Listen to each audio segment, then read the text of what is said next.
Zee 24 तास एक पाऊल पुढे।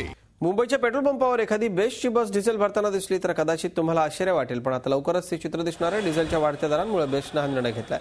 केंद्र सरकारने घाऊक खरेदी होणाऱ्या डिझेलवर प्रति लिटर 12 रुपयांनी वाढ केली, त्यामुळे बेस्टला 43 कोटींचा बोजा दरवर्षी सहन करावा लागणार आहे। बेस्टच्या 4,500 बसेसपैकी 1200 बसेस डिझेलवरती धावतात।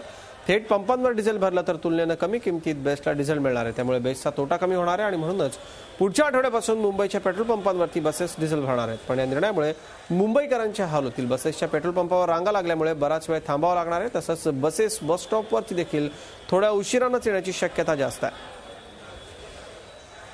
पंपावर रिटेल डिझेलसाठी फक्त 50 पैसे रेट वाढले आहेत। आम्ही बल्क परचेस करतो म्हणून 12 रुपये वाढवले, म्हणून आमचे 11.5 रुपये वाचवण्यासाठी आम्ही सगळ्या बसेस या पुढच्या आठवड्यात मुंबईच्या सर्व पेट्रोल पंप रोडवर दिसणार आहेत आणि मग ते पेट्रोल पंपावर त्या रोडवर डिझेल भरतील आणि आमच्या प्रत्येक डेपोमध्ये जाऊन उभ्या राहतील। मुंबईची लाईफलाईन आहे, या लाईफलाईनला त्यातून मुभा द्यावी असं सरकारने समजायला।